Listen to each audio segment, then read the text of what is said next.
જે ભાવનગર જિલ્લામાં લઠ્ઠાકાંડની જે ઘટના અત્યારે સ્થિતિ કાબૂમાં છે. આપણે પણ એક મીટિંગ કરીને સમીક્ષા કરી છે. શું હોય શકે? ભેળસેળ યુક્ત આલ્કોહોલ લેવાથી જે ઘટના ઘટી છે એને લઈને આજે સુપર સ્પેશિયાલિસ્ટ હોસ્પિટલમાં એક ઉચ્ચ સ્તરીય મીટિંગ રાખી છે. આ મીટિંગની અંદર અમારા ભારતીય જનતા પાર્ટીના પ્રમુખ કુમારભાઈ, collector Shri Manishji, SPG, DDO અને સર્ટી હોસ્પિટલના સુપ્રિન્ટેન્ડન્ટ અને સર્ટી હોસ્પિટલના જે અગત્યના વિભાગોની જવાબદારી નિભાવી રહ્યા છે તેવા અધિકારીઓ સાથે આજે ઉચ્ચ સ્તરની મીટિંગ રાખેલી છે.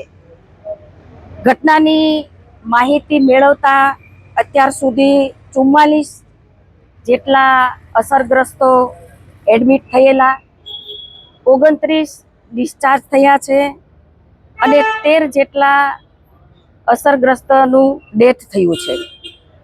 2ની ટ્રીટમેન્ટ ચાલુ છે.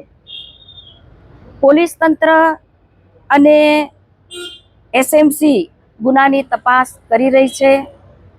ખાસ કરીને રાજ્ય સરકારના ડેપ્યુટી સીએમ હર્ષભાઈ એરપોર્ટ પર જ તે એસએમસીની નિમણૂક કરી હતી.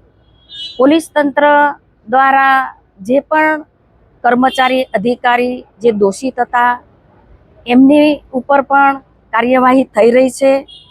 સર્ટી હોસ્પિટલની અંદર જેટલા દર્દીઓ દાખલ થયા હતા એ દર્દીઓ માટે ડાયાલિસિસની વ્યવસ્થા અત્યાધુનિક અને તમામ ડૉક્ટરોની ટીમ એ કામ કરી રહી હતી. સારવાર માટે જે ઇન્જેક્શનોની જરૂર હતી તે ગુજરાતમાં 10 હતા અને એને લઈને અહીંયા આપણા સર્ટી હોસ્પિટલના અધિકારીઓએ મહારાષ્ટ્રનો સંપર્ક કરીને જરૂરત કરતાં વધારે આ ઇન્જેક્શનો પણ લઈને સારવાર માટે એનો ઉપયોગ કર્યો છે.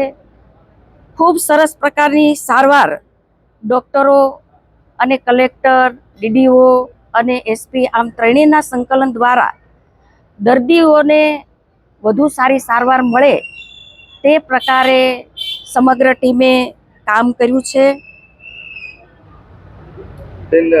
તમે જ્યારે હોસ્પિટલમાં આવ્યા છો ત્યારે હોસ્પિટલની જો વાત કરીએ, આ સમગ્ર ઘટના તો અત્યારે ધીરે ધીરે કાબૂમાં કંટ્રોલ થઈ રહી છે, પરંતુ સર્ટી હોસ્પિટલમાં કેન્દ્ર સરકાર અને રાજ્ય સરકારની સહાયથી 200 કરોડના